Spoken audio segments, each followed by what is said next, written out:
Deuxième séance de stratégie financière, gestion budgétaire. Alors nous sommes accompagnés de mon chat, donc vous avez également et en même temps le plaisir d'avoir la ronron thérapie. Je pense que le cours va se passer dans les meilleures disponibilités. Alors aujourd'hui, on va regarder et on va étudier l'analyse de la rentabilité d'un investissement. Je vous ai déjà donné les feuilles la semaine passée pour que vous puissiez les imprimer. Alors, les investissements, vous savez tous qu'ils sont de plusieurs natures. Vous avez les incorporels, les corporels et les financiers. Je pense qu'il n'y a pas du tout de secret pour vous. Un incorporel, vous avez tout simplement un brevet. Un investissement corporel, on va partir sur le terrain, le plus facile. Et un investissement financier, allez, on va partir même un petit peu dans le cours de banque et finance. Là, on pourrait parler de swap, de call, de put. Allez, bon petit souvenir tout ça. Donc ça, ce sont vraiment selon le type et vous avez selon l'objectif poursuivi. Tout simplement, si on prend le cas d'un boulanger, son four à pain est vétuste, il va donc s'agir d'un investissement de remplacement, où justement ce boulanger fait exploser ses ventes. À midi, il a déjà plus de pain à vendre. Ça va être un investissement de capacité à acheter un deuxième pain. Et enfin, vous avez l'investissement de productivité ou d'innovation. Mais c'est quelque chose de plus perfectionné. Par exemple, je sais pas moi, un four à pain qui pourrait en même temps faire rôti-soie pour que le pain sente bon le poulet rôti. Exemple très concret. Il est actuellement, vous pouvez le voir, 10h20 du matin. Donc on va commencer doucement à avoir l'estomac qui grogne. Alors, on se met vraiment dans la peau d'un investisseur. Vous avez une certaine somme d'argent que vous souhaitez utiliser. Vous avez le choix entre soit l'investir dans un projet, soit de placer cet argent sur les marchés financiers en achetant des titres. Qu'est-ce qui est plus rentable? Est-ce qu'il est plus judicieux d'acheter directement sur le marché ou d'investir dans un projet? On va pouvoir calculer ça avec un outil qui s'appelle la VAN. VAN, V pour valeur, A actualisé, N net. Donc la valeur actualisée nette, en anglais, free cash flow actualisé. Ce sont les mêmes. C'est synonyme. Parfois je vais parler de cash flow, parfois je vais parler de VAN. C'est exactement la même chose. On aime bien puiser dans... Il faut savoir que la gestion, les cours de gestion, les livres de gestion sont généralement en anglais. Donc il y a certains mots, malheureusement, qui restent en anglais. C'est pas très bien, il faudrait tous les remettre au goût du jour. Mais bon. Alors la vanne. Elle permet de quoi? De déterminer la valeur des flux actuels pour le futur. Vous savez tous qu'un euro d'aujourd'hui vaut moins qu'un euro de demain. Vous l'avez calculé avec monsieur Quentin Gérard. Les actualisations. On va le refaire ici. Donc free cash flow, c'est un flux de trésorerie disponible. C'est tout simplement les flux d'investissement et d'exploitation qui vont découler de votre investissement. Vous avez donc les flux d'exploitation, ce qui est lié à l'exploitation, et les flux d'investissement qui sont reliés à l'investissement du projet. On va également parler aujourd'hui de besoins au fonds de roulement. Alors, pas de tracas, on va le voir en long, en large, dans les prochains cours. Juste retenez qu'on a besoin des besoins au fonds de roulement, on fera le lien dans 2-3 cours. Alors, 1000 mots, un exemple vaut mieux que 1000 mots. On va prendre l'exemple de Benjamin. Benjamin, lui, c'est un gars sympa. Il a envie de se lancer dans un projet, mais un beau projet. C'est de créer des tablettes tactiles adaptées aux personnes perdant la sensibilité et la mobilité. Alors pour ce faire, il a calculé un chiffre d'affaires prévisionnel sur 3 ans. Donc, première année, c'est l'année de l'investissement, donc rien du tout. Deuxième année, 360, 420 et puis 450. On peut estimer que c'est en milliers d'euros, mais rajouter des zéros pour faire des calculs, on les rajoutera à la fin. Alors, ces charges d'exploitation. Vous avez les charges fixes et vous avez les charges variables, comme d'habitude. Il les a estimées. La première année, rien. 240, 270, 285. Pour pouvoir lancer la production de ces tablettes, il a dû investir dans une machine pour 180 millions d'euros. Il va l'amortir sur 3 ans. À la fin de la dernière année, la valeur vénale sera de 0.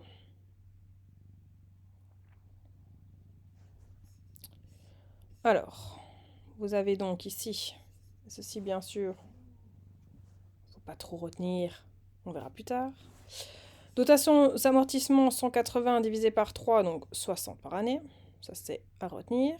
BFR, du fait du décalage entre le paiement de ses fournisseurs et l'obtention du paiement de ses clients. Ça, c'est le nerf de la guerre, les gars. Il faut toujours avoir une politique de rappel hyper vigilante. Vous devez être dessus. Benjamin, pour s'en sortir, a besoin d'un besoin en fonds de roulement. Besoin en fonds de roulement, si vous voulez, c'est un peu le petit tampon, le petit matelas financier que vous avez utilisé en attendant d'être payé par les clients et de devoir payer fournisseurs. Parce que payer fournisseurs, c'est bien, mais il ne va pas falloir se retrouver avec les poches retournées. Donc, on essaie d'avoir un petit besoin en fonds de roulement, de l'argent qu'on a besoin, qu'on a mis de côté pour lancer notre exploitation. Il estime qu'il s'élève à un mois, donc un 12e du chiffre d'affaires annuel. Alors, première année, on avait dit que c'était 360. Donc ça, je vais le mettre en plus petit. On va passer ici, ça va être plus facile. Vous avez feuille, hein, donc j'ai juste recopié. Les charges d'exploitation. Donc ça, on va aussi les mettre comme ça. On a tout. Et après, notre charmant Excel va vraiment faire... Ben, c'était 240. Va faire tout pour nous. 270. 285. Hop. On a le besoin en fonds de roulement. On a dit que c'était un 12e. Donc, est égal. Hop. Divisé en 12. On a bien les 30 qui sont sur votre feuille. On tire.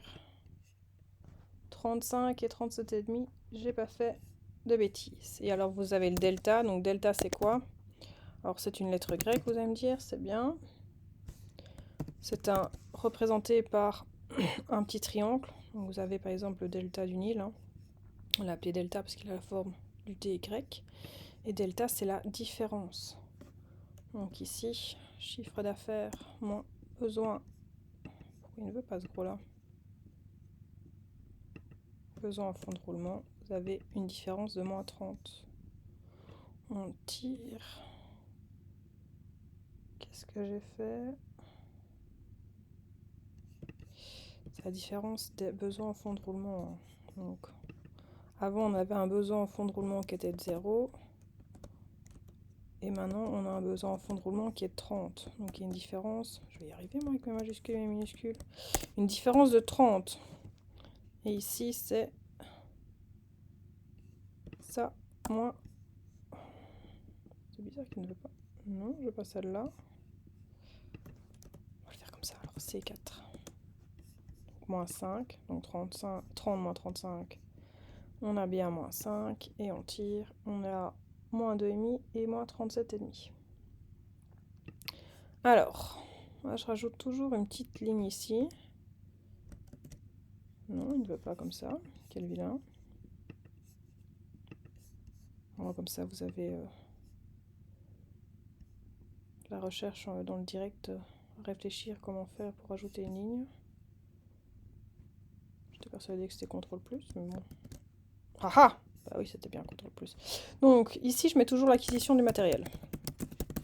Alors, sa machine pour créer ses tablettes, il l'achète qu'une fois, et c'est moins 180 000. Donc là, on en est 1, 2, 3, il n'en achète pas, à part si, dans l'exemple ou dans l'exercice, ils le disaient, mais ils ne le disent pas. Ils vendent combien, in fine, cette machine? Donc, la session finale. Si j'oublie des accents ou des majuscules, hein, c'est pour aller au plus vite. Elle vaudra 0. Ok.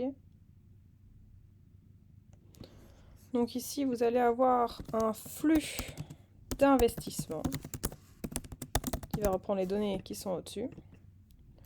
Donc, on a 180 000.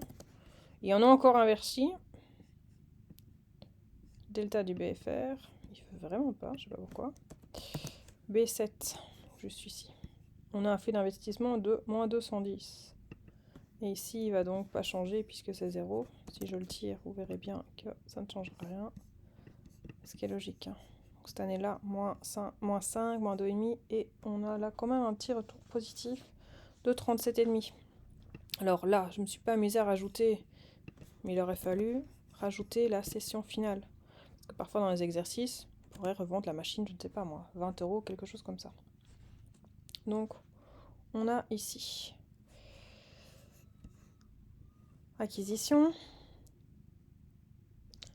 les charges d'exploitation. Alors, qu'est-ce qu'ils nous disent? Que je ne brûle pas des étapes. Du fait du décalage, ça on l'a dit, hein. Tatati. On a les charges. Donc, parce que j'ai oublié de noter. Non, le chiffre d'affaires est là. On a les charges. Alors, on va appeler celui que vous connaissez bien l'excédent brut d'exploitation. À mon avis, j'ai mélangé un peu les colonnes, mais c'est pas grave, on refera l'ordre après. L'excédent brut des exploitations, c'est votre chiffre d'affaires moins vos charges d'exploitation. Donc là, effectivement, est égal à 0. On est à 120, 150 et 165. On a parlé d'un amortissement linéaire. Je crois qu'il y a un exercice où je vous fais un amortissement dégressif. Maintenant, ça ne se fait plus, mais au moins comme ça, on avait complexifié un petit peu l'exercice. Qu'est-ce que je fais là? Donc c'était 180 divisé en 3, on avait bien 60. Comme ça, vous voyez d'où ils viennent. Hop, l'amortissement. Et donc, on a ici votre résultat opérationnel qui est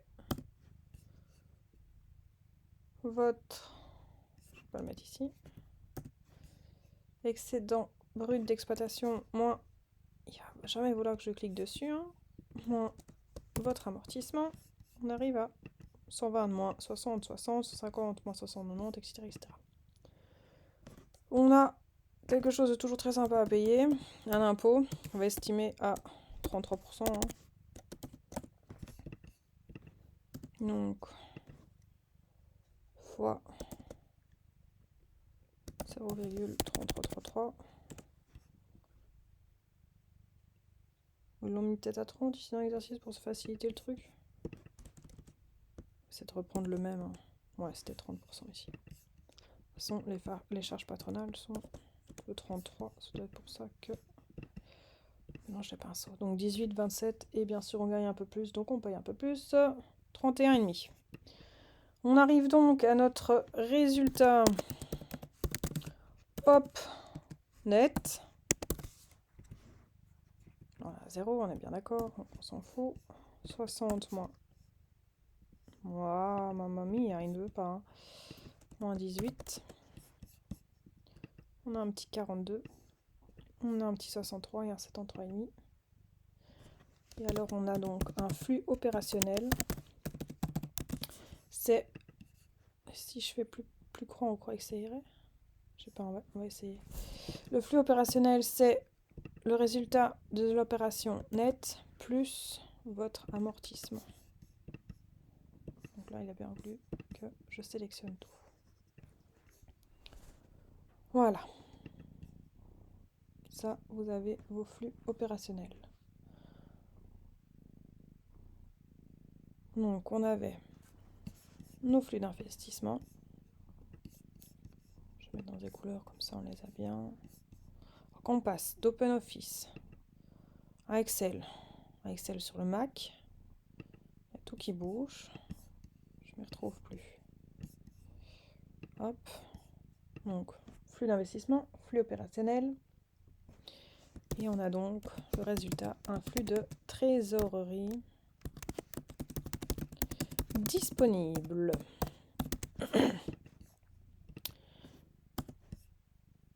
On prend les deux. Hop, donc moins 210, bah oui. Première année, on achète. Moins 5, 102, 97. Moins 2,5, 123, 120,5 et 171,5. Alors, si on investit aujourd'hui pour 210, première année, on aura un flux de 97, deuxième de 120,5 et le troisième de 171. Est-ce que ces trois flux sont suffisants pour venir au moins rembourser votre flux de départ, votre investissement de départ. 1 euro d'aujourd'hui vaut plus qu'1 euro de demain. Il va falloir passer par l'actualisation.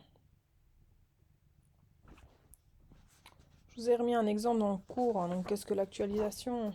C'est vraiment la répète du cours de mathématiques. On peut passer par contre à la formule si vous ne vous en souveniez plus. Donc là, j'ai recopié tout ce qu'il y avait là. Elle est ici, notre charmante formule. On va même la mettre ici, comme ça je ne dois pas zapper entre les deux. Alors, on va appeler ici la vanne. Alors, première année, c'est facile. Hein. Il n'y a rien qui change. Aujourd'hui, c'est aujourd'hui. Par contre, la deuxième année, on va prendre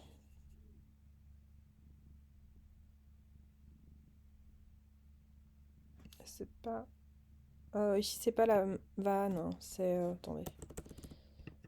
Hop, c'est les flux de trésorerie actualisés. La vanne, c'est la somme. Vanne, c'est moins l'investissement plus la somme des différents.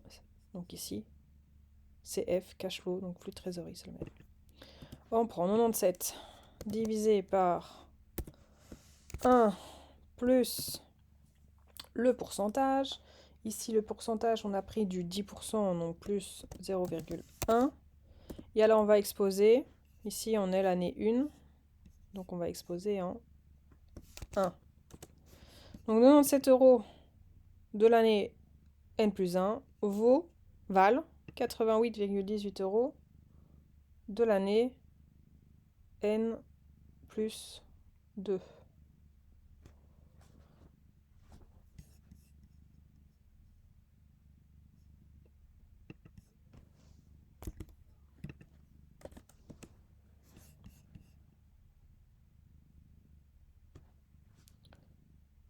Pourquoi est-ce que je n'ai pas le même?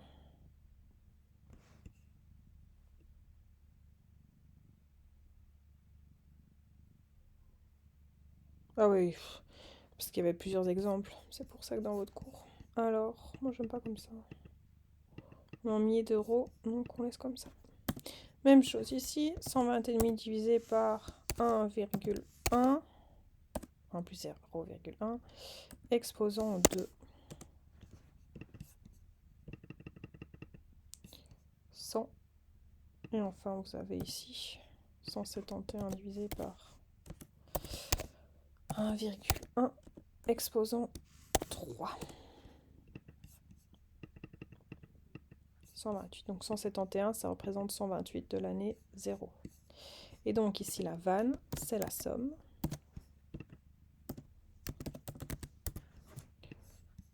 De vos flux actualisés. Donc on arrive à 106. Ça signifie quoi? Que la somme des free cash flow actualisés vaut 105. Elle est positive, donc on va partir du principe que oui, la somme des cash flows actualisés va rembourser l'investissement initial et même dégager 106. C'est un bon projet qu'on ne peut qu'accepter si c'est le seul projet qu'on a.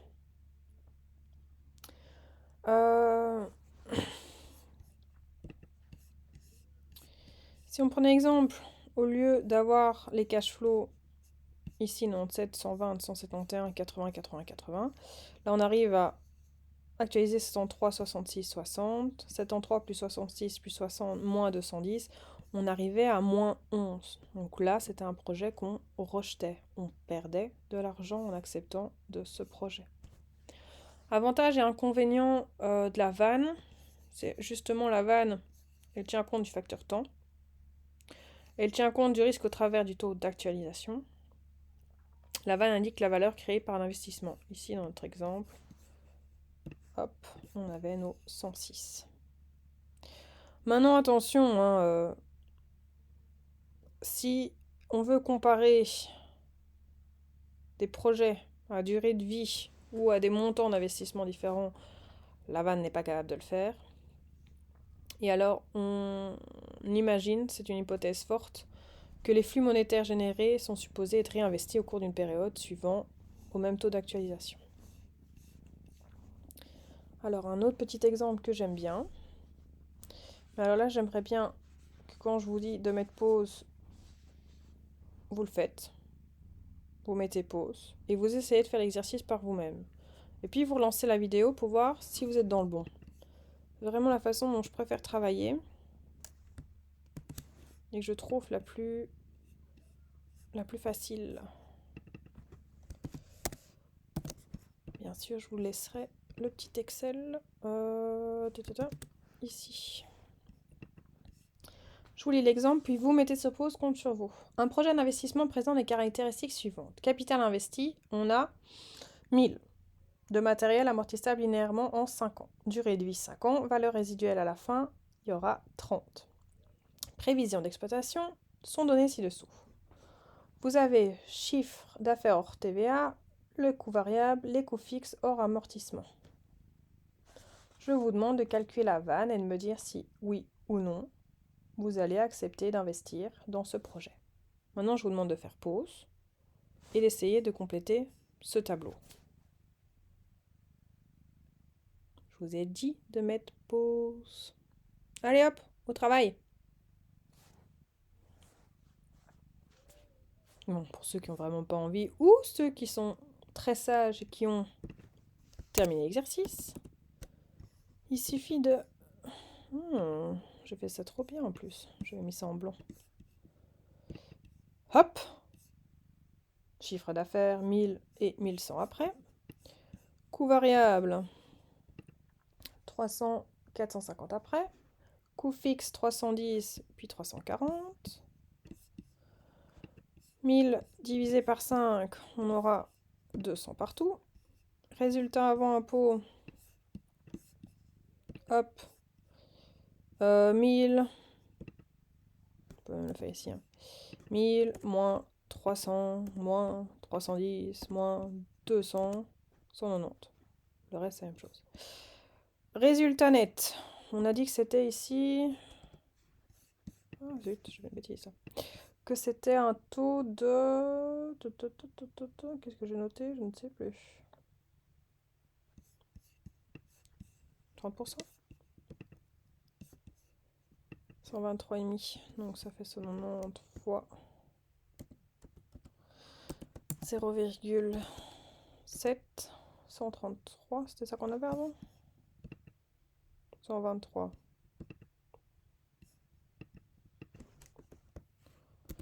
35. Ouais, c'était 35%. Mais je sais que je l'ai noté quelque part, hein. Je ne sais plus où, mais je l'ai noté. Donc on est bon. Valeur résiduelle. Hop.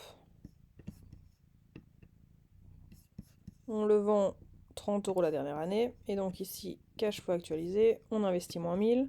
123 plus 200, 323. Et ici, 71,5 plus 30. On a ici 350. Alors, si je fais des calculs avec Excel, plutôt intérêt à vérifier que tout est bon.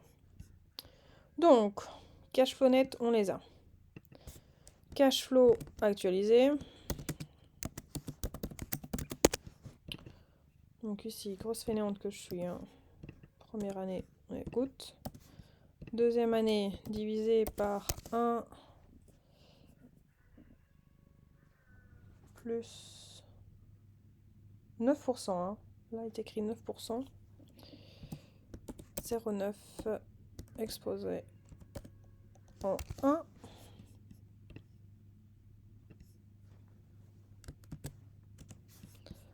« 226. Je ne sais pas si vous entendez mon coq qui chante. Ça en a vraiment l'impression d'être à la campagne.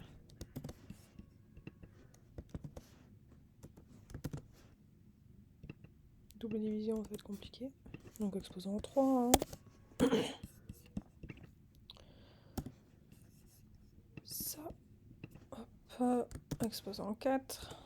Et enfin, la dernière année, exposant en 5.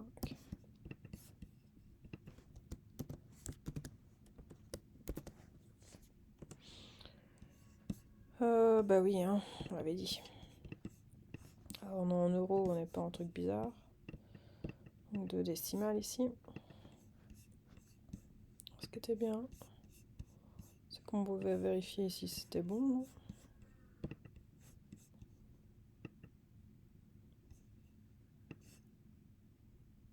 On était bon là. Vous voyez, bien travaillé. Et donc, la vanne, on va tout simplement calculer la somme des flux. Et on arrive à 123,24. Donc on est positif. La vanne est positive. On peut partir du principe que oui, on peut accepter ce projet. Alors j'espère que c'était pas trop difficile pour vous. Que vous avez tous réussi. C'est vraiment un petit travail facile à faire et qu'il faut faire. Parce que imaginez que vous avez n'importe quelle idée de projet et vous vous rendez compte que ce n'est pas faisable. En l'ayant déjà fait, on est un petit peu cuit. Alors, on a l'exercice. La société Blaco. Alors, la société Blaco produit des câbles destinés à l'installation des circuits électriques. Souhaitant se consacrer davantage à la finition et réduire ses coûts, elle envisage de confier la fabrication des gaines plastiques à un sous-traitant spécialisé dans cette activité. La société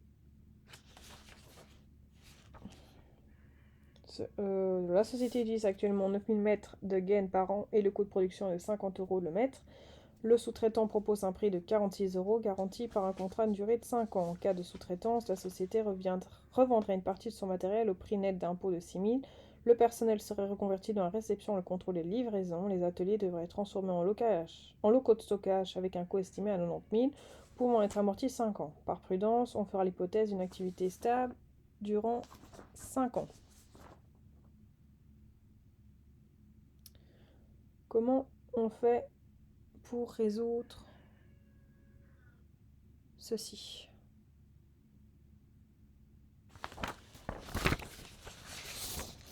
Je vais prendre les feuilles, moi. Donc, où est-ce qu'il est? Ah oui, là. On a... pour voir si c'est le bon. Avec les 9000 mètres. Ok. Alors, on a les économies.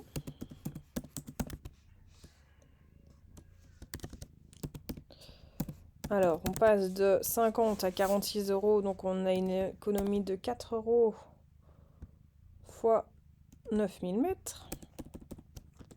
Donc par an, on économie de 36 000. Donc c'est vraiment les années 1 à 5, hein, donc il faudra faire x 5. On a une dotation aux amortissements AMT. Alors, le matériel, où est-ce qu'elle est ma feuille? Je vais passer sur mon Word, ça sera plus facile. 90 000 €.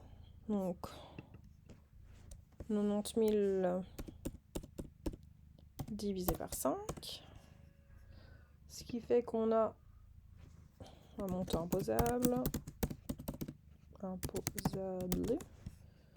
De... C'est marrant, ça se met en gras. Cool. 36 moins 18, ben 18. On a un impôt ici qu'on a dit de 33,33%. Divisé par 3, hein. Check. 6 000. Donc un montant net de 18 000 moins 6 000, très compliqué également à calculer, hein. 12 000. On rajoute... Je vais vraiment faire la fainéante. les dotations aux amortissements qui nous fait un flux annuel de 12 000 plus 10 000, 30 000. Il va falloir l'actualiser. Alors, soit on s'amuse à le faire comme on vient de le faire là, soit une autre petite formule. Je ne sais pas si vous en souvenez.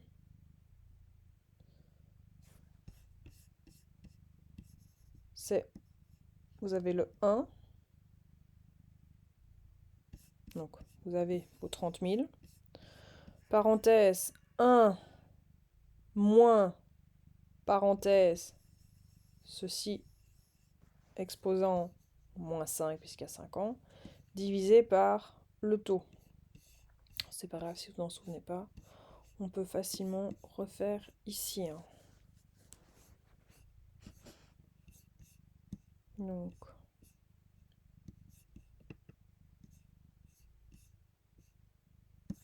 je vais voir s'il y a moyen de faire un petit truc de fainéant. Ah, j'aurais dû mettre un truc ici. Hop, B40.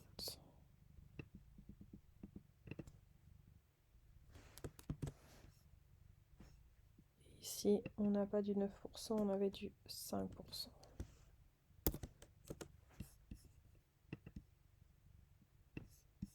On va essayer comme ça pour voir ce que ça va nous donner. Hop.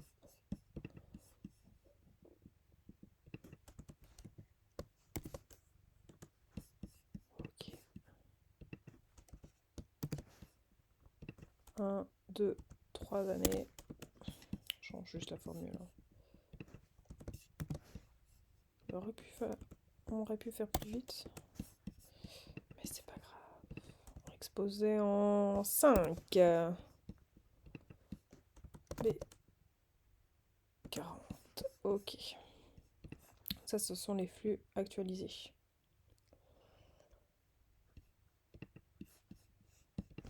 Donc, flux actualisé. J'ai oublié un S.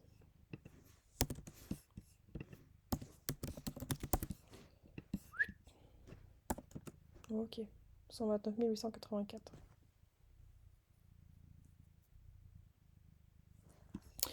Donc, on a... Où est-ce qu'il est mon énoncé? Ben, je reprends le Word, je vais y arriver avec mon énoncé. On a un investissement de 90 000. Donc 129 000 moins 90 000, on voit bien qu'on est, je sais pas, très au-delà du positif. Ils sont nettement supérieurs au montant net investi. On pourrait donc porter vraiment un jugement très favorable à ce type de projet. Donc on est bon. On l'accepterait. Voilà comment on pourrait faire. Alors on a encore deux petits exercices. Un exercice sur la société ABAC de remplacement. Je vais aussi également vous demander, je vais lire l'énoncé, je vais vous demander de mettre pause pour essayer de savoir comment est-ce que vous ferez pour résoudre cet exercice. Donc la société ABAC, elle vend actuellement 1000 produits par an. C'est sa capacité de production maximum. L'immobilisation ancienne totalement amortie. Sa marge d'exploitation unitaire avant impôt et amortissement est de 15 000 € par produit. Pour faire face à la forte croissance du marché, l'entreprise envisage de réaliser un investissement de 6 millions, amortissable en linéaire sur 6 ans. Facile, 1 million à chaque fois. Cet investissement destiné à remplacer l'ancien matériel induirait une augmentation des charges fixes de 1 400 000 par an, hors amortissement. Grâce à cet investissement, la capacité de production passerait à 1200, donc on aurait 200 produits en plus, dès la première année. La valeur résiduelle sera nulle, taux 33,33, rentabilité requise par la société 8%. Calculer les flux totaux attendus pour chacune des deux hypothèses suivantes. L'investissement réalisé, la société renonce à investir et continue à utiliser les anciennes immobilisations. Calculer les flux supplémentaires dégagés dans l'hypothèse de réalisation de l'investissement. Voilà de quoi faire. Je vous demande encore de mettre pause et vraiment d'essayer par vous-même de répondre à cette question. Pourquoi? C'est que demain, on pourrait vous demander justement, tiens, voilà, vous êtes en charge des investissements. Je ne sais pas, vous êtes par exemple dans une entreprise de travaux publics, on vous demande si ce serait ou non rentable d'acheter un nouveau bulle, ce sera à vous de faire ces calculs, de savoir comment partir. Alors, vous pouvez mettre pause. Alors, ceux qui l'ont réellement fait, qui reprennent maintenant. Alors, deux possibilités. Soit l'investissement est égal à 0 €, soit l'investissement, moi j'adore les abréviations, ça ne changera jamais ça, est égal à 6 millions. Alors, là, je vais décaler les grands. Petite main, hop, on pourrait calculer ici la capacité de production, donc cap production, hein. On est toujours à 1000, là on passe à 1200.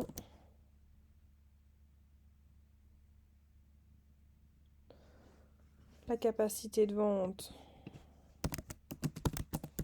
est de 1000. Je vais vraiment d'abord faire l'investissement 0, hein, comme ça on avance. Et je pense que c'est très facile, hein. Les flux là sont totalement identiques pour toute la durée retenue.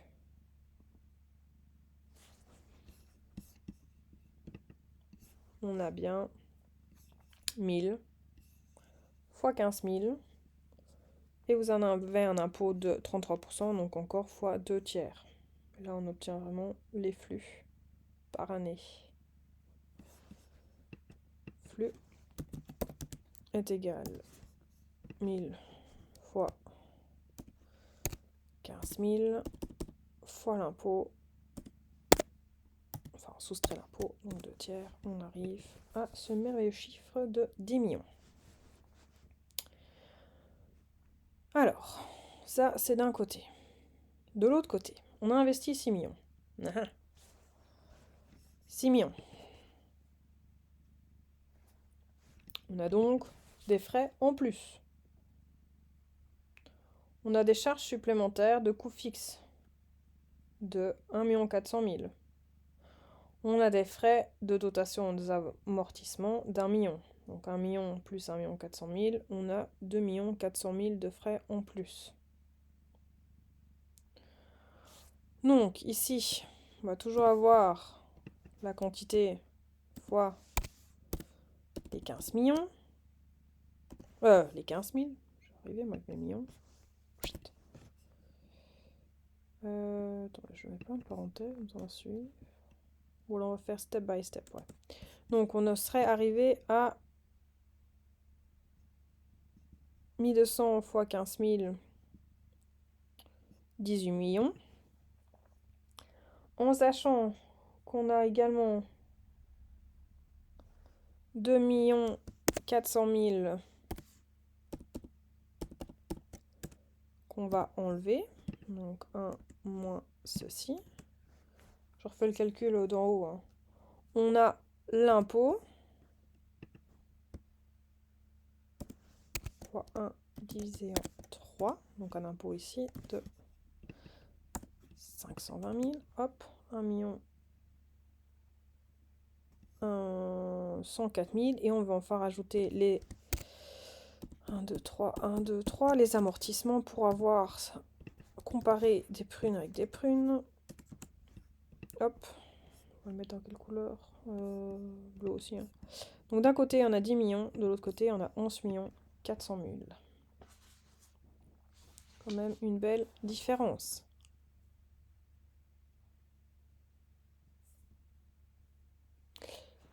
Et la question était bien, calculer les flux totaux attendus pour chacune des hypothèses. On a 10 millions et 11 400 000. Calculer les flux supplémentaires dégagés dans l'hypothèse de réalisation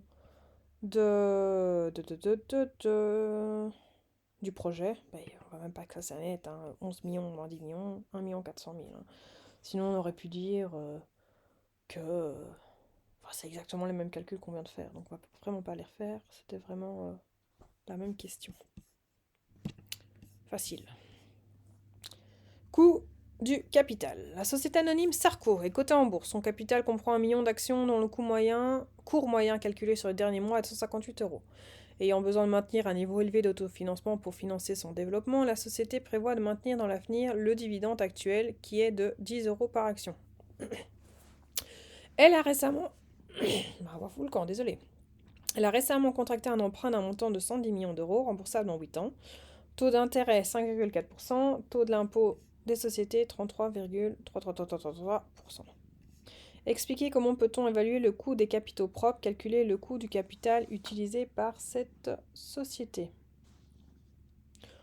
Même chose, mettez pause, attendez 5 minutes pour aller jusqu'au bout, et on y va.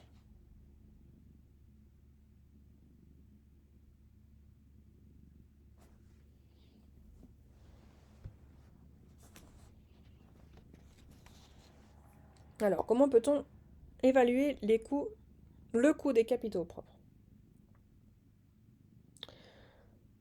On part dans des modèles mathématiques. Il y a un modèle qui s'appelle le modèle à deux facteurs. On ne va pas rentrer dans les détails plus que ça, puisque on va assez faire de maths, et je pense que c'est loin pour vous tout cela. Je peux me tromper, hein, mais je sais bien que ce n'était pas quelque chose que vous appréciez énormément. Alors si on regarde vite, c'est quoi la méthode à deux facteurs? C'est des vérifications en double étape. Hein. Ou sinon, vous avez l'actualisation des dividendes futurs. On considère qu'une action vaut la valeur actuelle des dividendes futurs calculés au taux de rentabilité T requis par les investisseurs. Compte tenu du risque supporté, si les dividendes sont constants et versés à longue durée, on a les versements est égal à dividendes divisé par le taux d'actualisation. C'est ce qu'on a fait jusqu'à présent. Calculer le coût du capital utilisé par cette société. Ça, on va pouvoir le faire directement.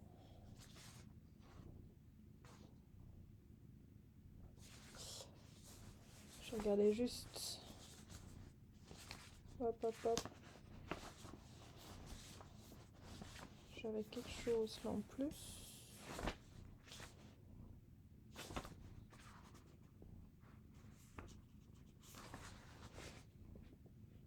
Ok. Donc ça, on était bon. Alors, on y va pour le coût du capital.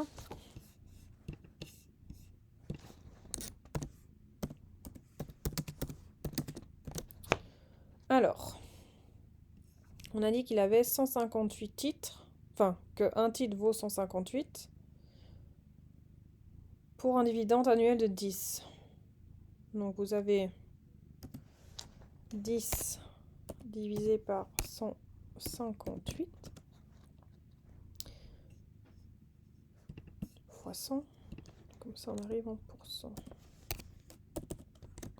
Donc on a du 6,33%. Parce qu'on ne va pas chipoter longtemps. Donc la valeur à retenir pour les capitaux propres est leur valeur réelle ou valeur de marché. Pour une société cotée en bourse, on retient la capitalisation boursière. Donc ici, 6,33%. Le coût de l'emprunt.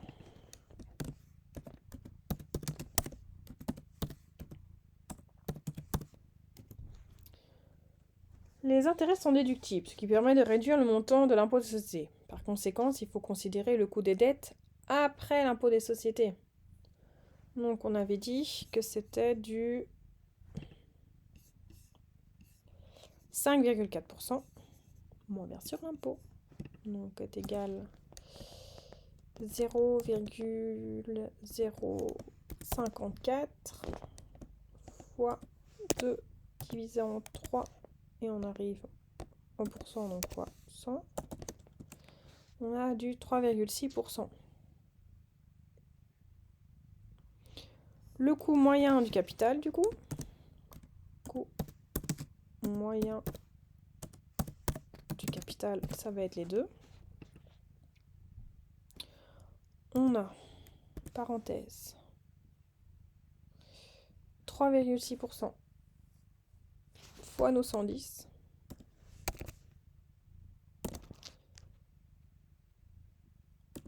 Je vais rajouter une parenthèse ici. Hop. Hop. Plus, ça aussi je ne l'aimais pas, je ne sais pas ce que ça va donner. 6,3% fois 158. Fermez la parenthèse.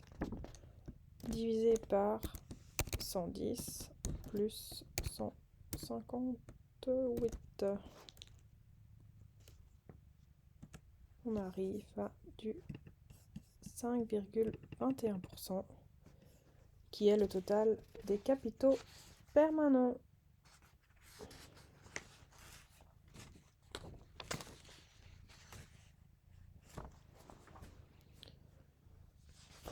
Hop là. On peut passer à notre deuxième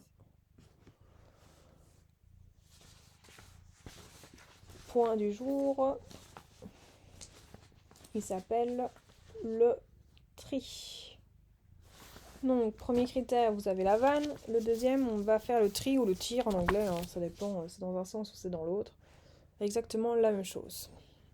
Lui, c'est le taux d'actualisation I pour lequel la somme des cash flows, la vanne, est égale au montant du capital investi. Donc, on va chercher ici le petit i de notre formule. Le petit i pour que la somme soit égale à 0. C'est notre recherche du jour.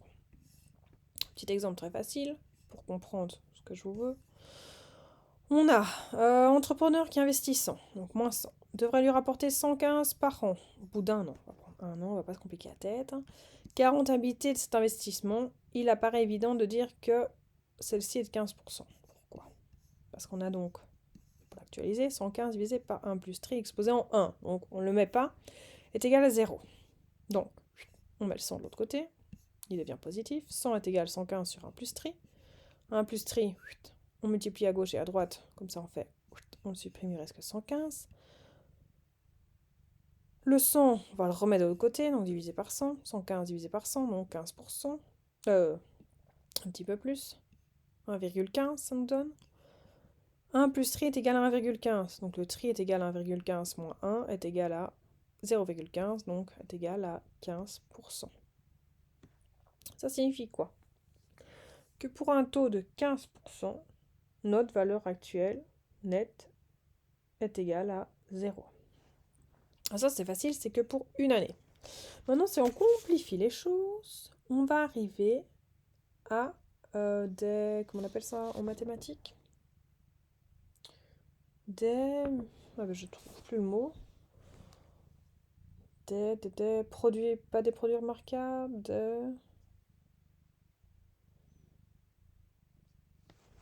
Mais ben là, j'ai un trou, tiens.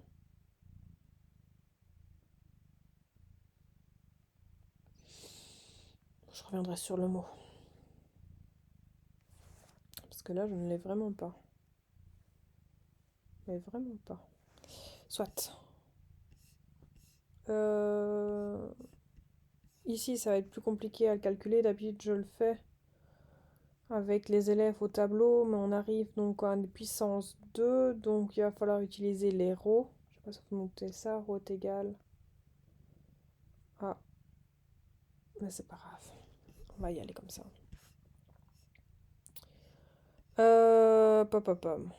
Donc si on obtient par exemple un tri est égal à 25,69. Donc vous l'avez ici. Le tri, il est là. Quand la vanne est égale à 0, on a le tri. D'accord?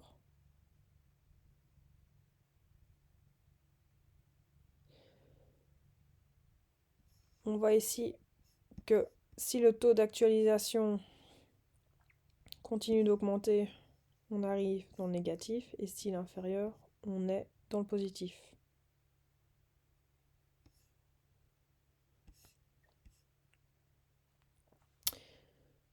Le tri, taux de rendement interne, ou le tri, s'il est inférieur au taux de rentabilité, l'investissement aura une vanne négative et donc il sera rejeté.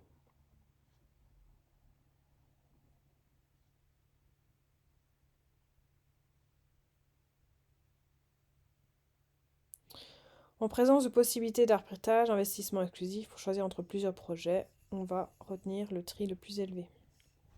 C'est facile à comprendre, c'est lié à la vanne. Parfois il n'y en a pas par contre. On peut mettre en conflit dans certains cas. Et on estime toujours que les flux monétaires générés sont réinvestis au cours des périodes suivant le tri. Alors là, il y a un truc qui est pas mal que je vous mets. C'est Excel ou OpenCalc, les mêmes. Il y a une fonction tri. Tri est égal valeur. Plutôt sympa. Ces valeurs correspondent à l'ensemble des flux nets trésorerie non actualisés, classés dans l'ordre chronologique en plus. Donc ici, on avait un exemple. Donc, l'année 0, on avait moins 115. On avait un flux de moins 12, de 10, de 27, de 35 et de 84. Si on note est égal tri, qu'on sélectionne de B14 à G14, il nous calcule directement le tri qui est de 5,12. Ça signifie quoi? Que si vous avez un taux de 5,12, la vanne est égale à 0. C'est plutôt facile à calculer.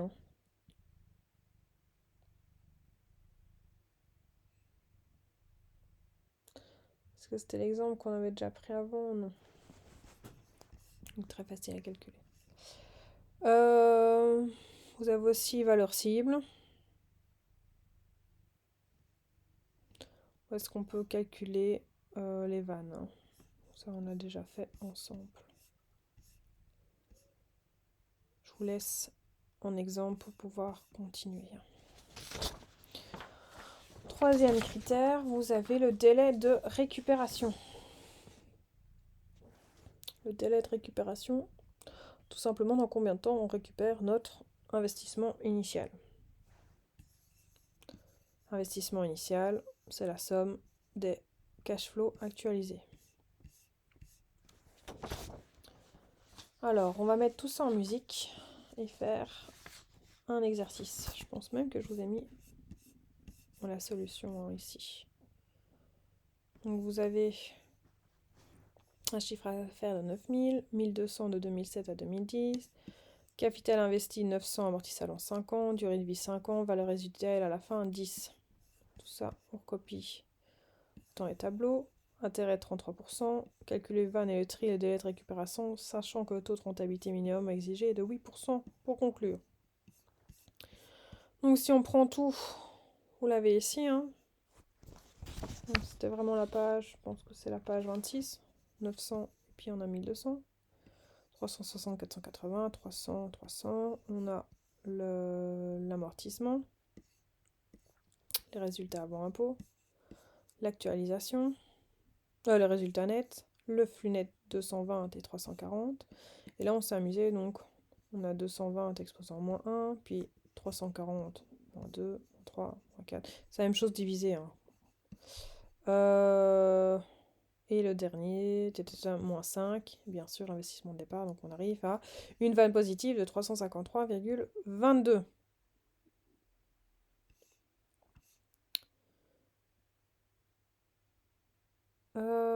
Le tri, vous voyez, c'est tous des exposants, donc c'est compliqué. Donc ça, il faut juste le faire par Excel. Sinon, ici, on part dans des matrices. C'est ça le mot que je cherchais.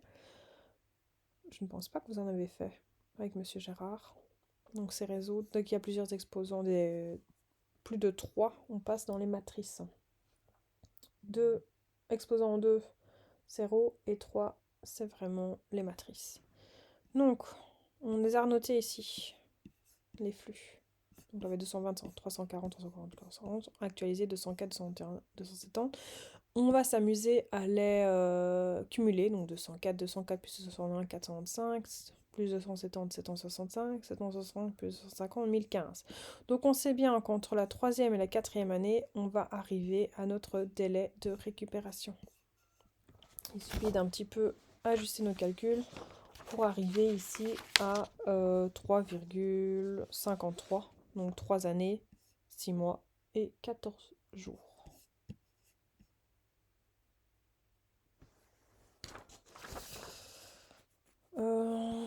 On y est, hein, donc ça on l'a calculé également, c'est le deuxième. C'est un autre taux. C'est la suite de l'exercice.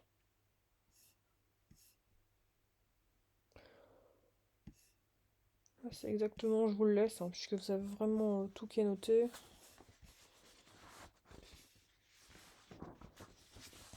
On a également ce qu'on appelle le taux de profitabilité.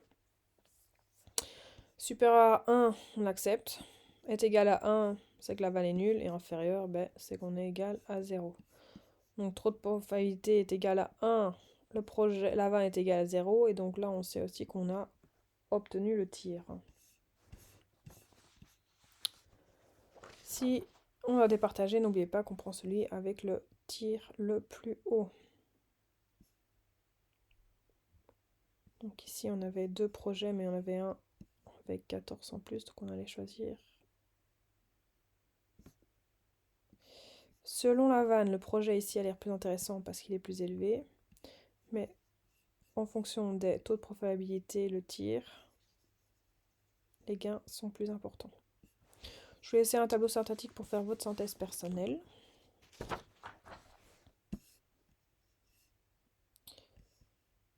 Alors,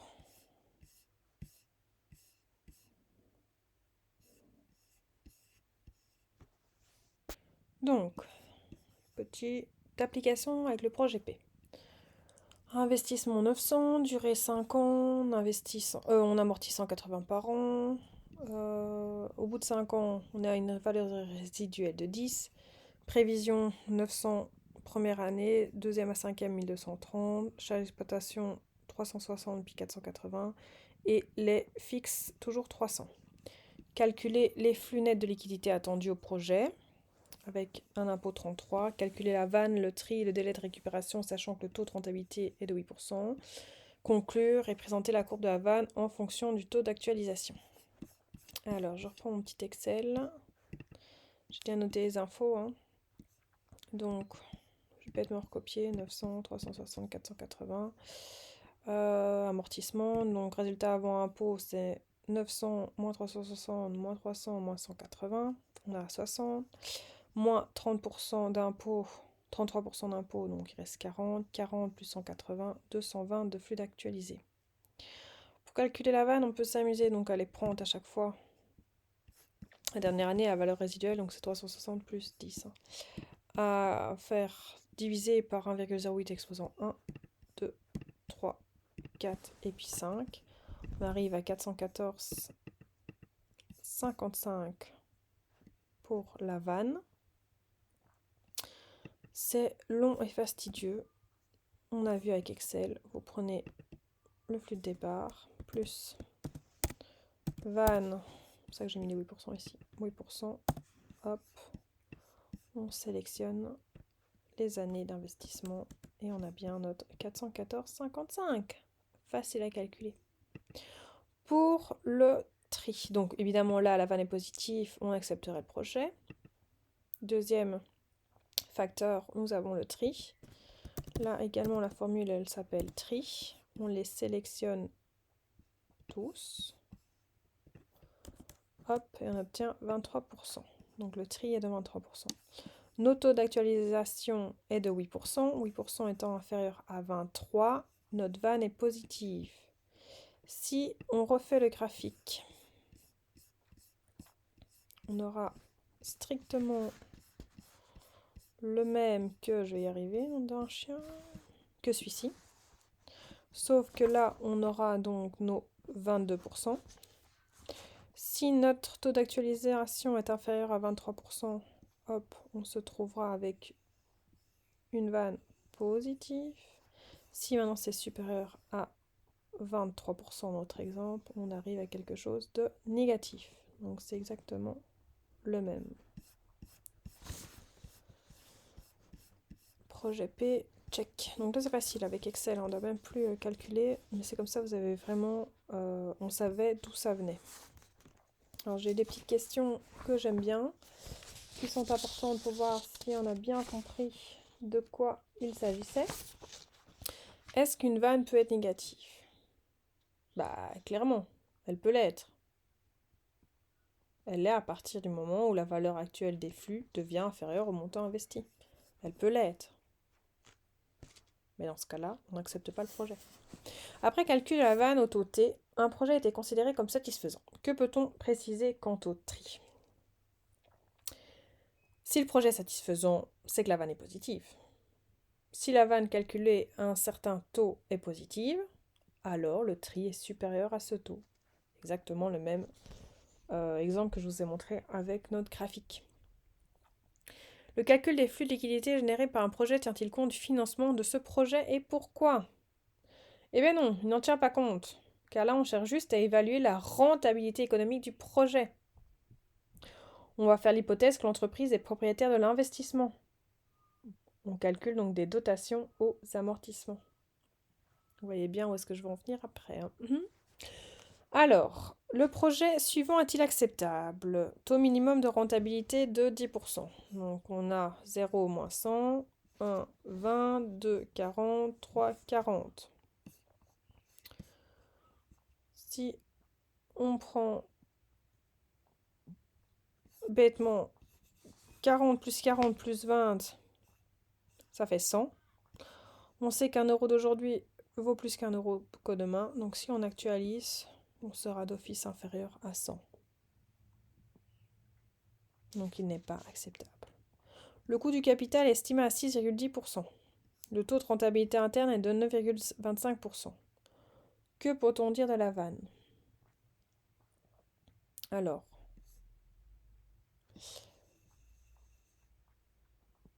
la vanne est nulle si on est si le tri est égal à 6,10%. Elle est négative si le tri était inférieur à 6,10%. Mais comme là, on est supérieur, donc la vanne est positive. Le choix du mode d'amortissement linéaire ou dégressif a-t-il un impact sur la rentabilité du projet? Bien sûr que oui, puisque ça intervient dans le calcul des flux.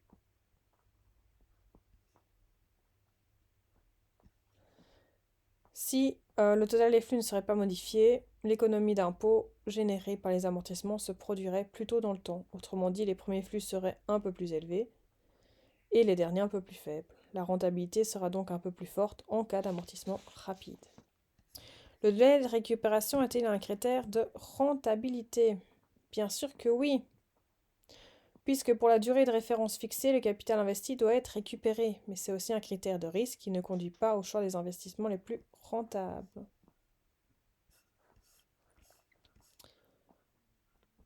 Alors, un autre petit exercice ici.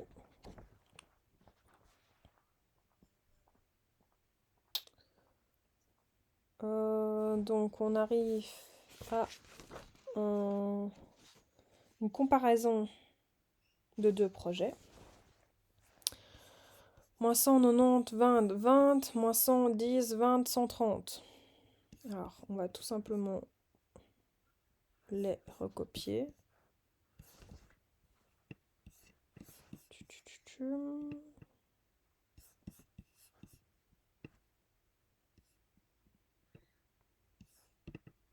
On peut me casser la net, hein, les gars.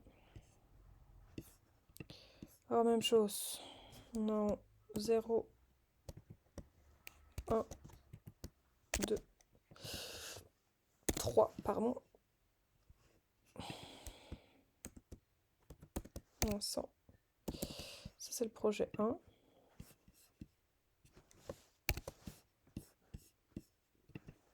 Le projet 2.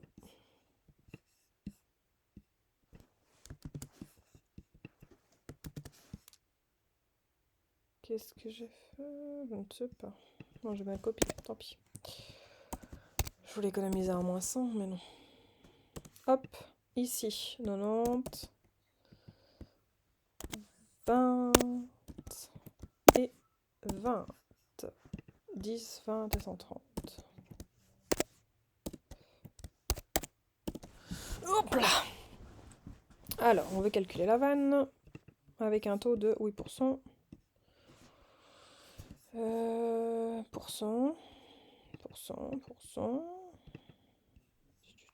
Pourcentage. Là. Pourcentage, j'y suis arrivé. 8%. Donc, van ici est égal ça plus van entre parenthèses 8% point virgule et on sélectionne le reste. Hop. Par contre, je m'en fous du pourcentage, voilà. Standard. À 16,36. Même chose ici. Van est égal à ça. Plus van, entre parenthèses, c'est toujours 8%. 2 points. On prend les 3 ici. Hop. Et je ne sais pas, il est motivé à faire des pourcentages. On a ici donc 29,60. On va faire le tri également. C'est cool, hein, Excel, avouez. Hop. Alors bien sûr, vous aurez un petit devoir via Teams. On a 20. On va même. Attendez. Hop. On va augmenter. Qu'est-ce que j'ai foutu?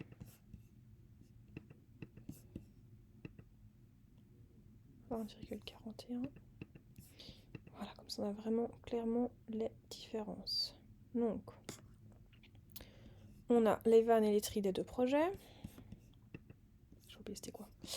Vanne et les tris. Déterminer le taux d'indifférence, sachant qu'on appelle taux d'indifférence le taux pour lequel la vanne de 1 est égale à la vanne de 2. Ça, on va passer à des calculs mathématiques. Tracer les courbes de variation de vanne en fonction du taux d'actualisation. Je ne sais pas encore comment je vais faire ça avec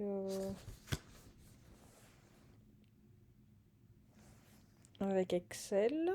C'est une très bonne question, celui-là. On va réfléchir à ça. Et déterminer le taux d'indifférence. C'était là qu'on était arrivé.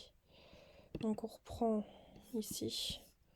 16, 20, 29, 18. Alors, ici. Hop là, vous voyez une petite bêtise. Hein.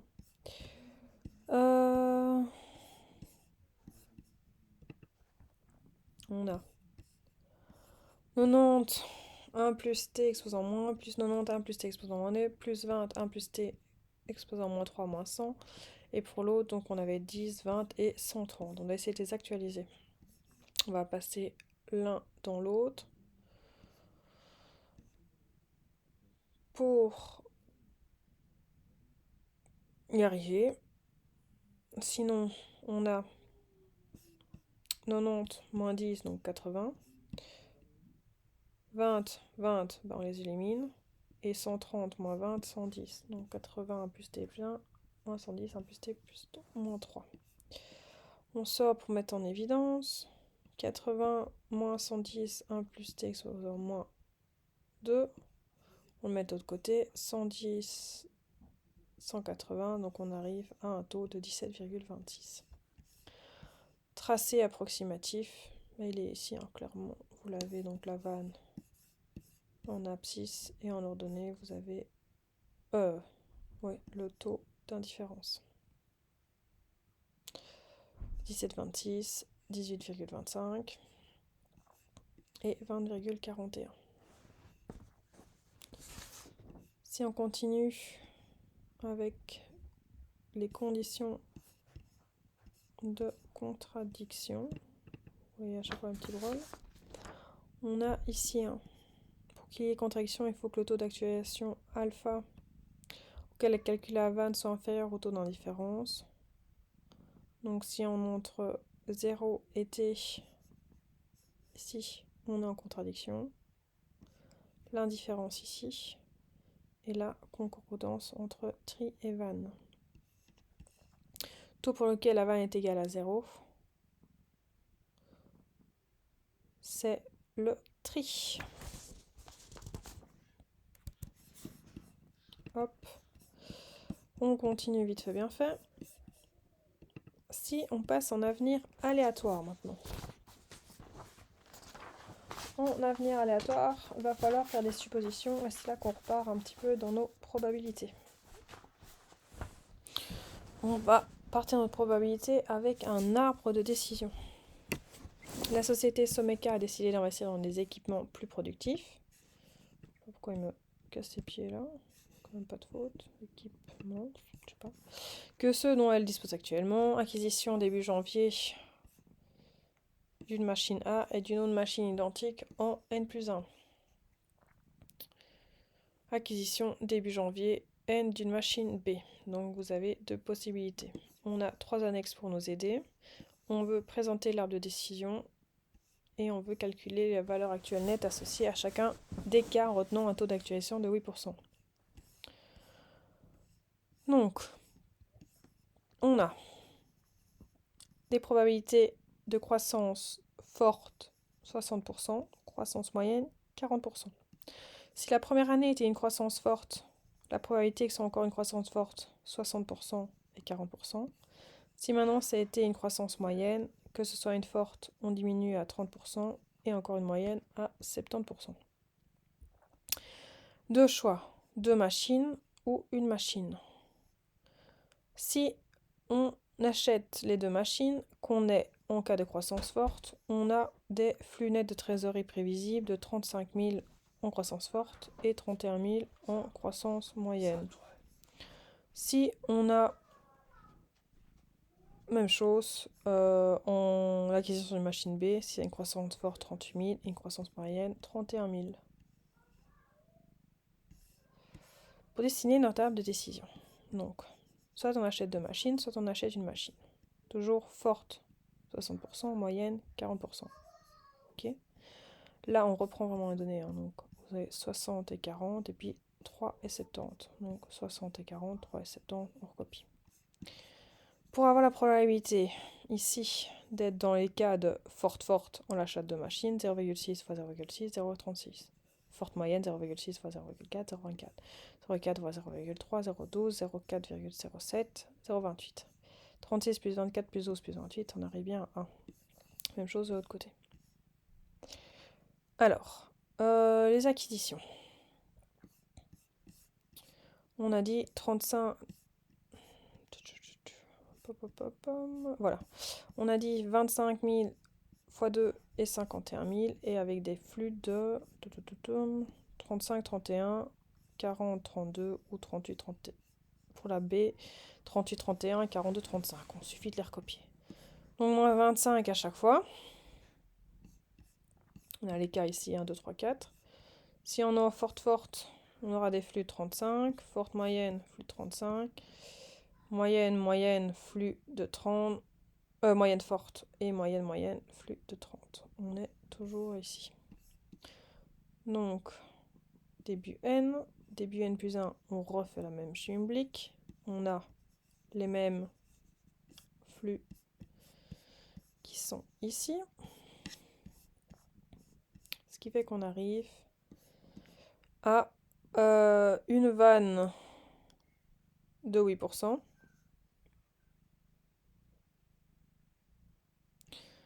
« 35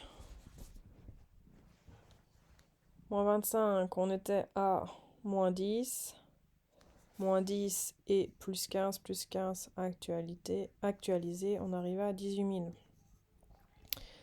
Avoir cette vanne de 18 553, il y a une probabilité de 36%. Donc on note les probabilités. On fait exactement la même chose pour le cas des machines. D'accord? Donc là, vous avez le calcul, hein, si vous vous embrouillez dans ce que j'ai dit rapidement. Donc, on a les vannes avec les probabilités pour l'achat d'une machine ou deux machines. On va prendre ici l'espérance. Donc on va faire la vanne fois la probabilité. 18 553 fois 0,36, 11 000 fois 0,24, 13 000 fois 0,12, 7 000 fois 0,28. C'est écrit ici. Et on va tout additionner. Donc, quoi qu'il arrive, si on prend le choix d'avoir deux machines, l'espérance mathématique est de 13 143. On va faire exactement le même job là pour les deux machines. Et là, on arrive à 14 480. Donc, qu'on soit un avenir incertain, aléatoire, le fait d'acheter deux machines, l'espérance d'avoir un gain serait de 13 000. L'espérance du gain serait de 13 000, tandis que l'espérance du gain d'acheter qu'une seule machine serait de 14 000. Donc, qu'est-ce qu'on va faire? On prendra l'acquisition de la machine B parce que la vanne est supérieure. Vous avez un petit exercice à faire en ligne. Et je pense qu'on a balayé assez bien de long en large la vanne. Je vous souhaite une bonne soirée.